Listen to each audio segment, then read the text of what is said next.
Well, my name is Bob Havens, and I have been through quite an ordeal, quite an experience in the last 5 years of my life.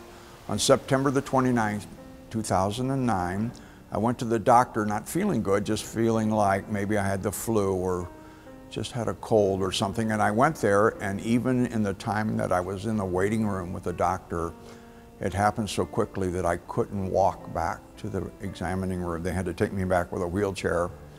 I got in the exam room and he looked at me and he said, "Oh my gosh, we got to get you to the hospital right away."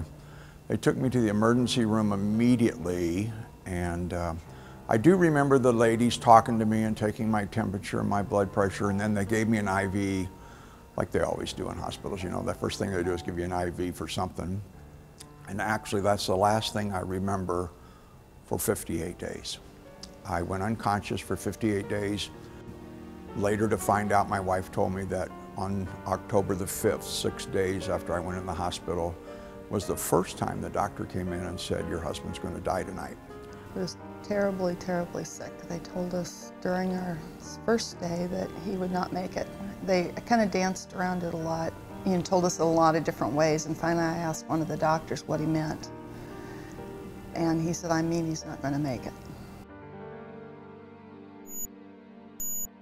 But it was a very difficult time. He was put on a ventilator, and then later a trach.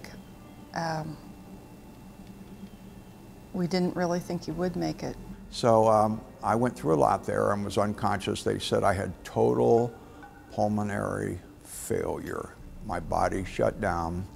The antibiotics didn't work, all the pneumonia stuff, everything, nothing worked. My body was just quitting.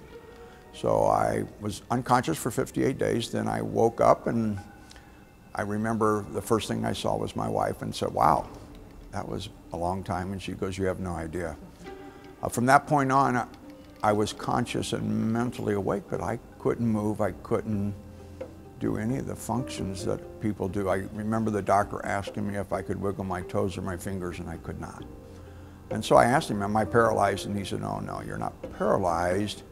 Your body just hasn't moved for so long. It's atrophied to the point that we have to teach your body everything again."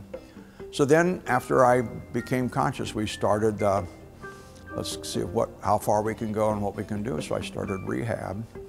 Then they moved me to SSM Rehab at St. Joseph in St. Charles, where on the 4th floor there, I began trying to learn how to move my hands and walk and sit up and do all those things that people just take for granted, that every day we take for granted that's going to be fine, but I couldn't do that. He actually enjoyed going. I think he enjoyed the people out there. The girls were great. It was challenging for me, but it was kind of fun because every day I could see a little improvement. And I remember the first day that I walked, stood up and had a walker and actually took steps by myself with the walker. So it was a great day. From that point, after that, after I reached a certain level of rehab, they sent me to Lake St. Louis for outpatient rehab, where I was there about 8 weeks. That's where I met Brittany and those girls, and what a great job they did with me. The support we got from the people around us, I just can't even, I don't think there's words to explain how important that was and what that meant to our family. But yes, I went through 126 days in the hospital and 9 weeks of rehab at Lake St. Louis. And it's, you know, God does special things for special people, and it's great. And, you know, He puts people in your lives that help you get to where you need to be. Those girls, Brittany and those girls at SSM, were special people in my life that helped me get to where I am. The doctors are astounded that he survived.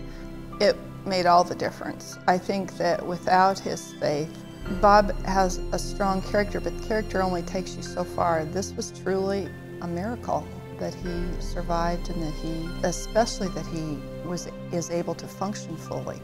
So here I am up, I'm at it. I'm working for the church now. I'm the church administrator. I do daily operations for the church, but I also help other people with the experiences that I experienced and how I got through it, and they can too.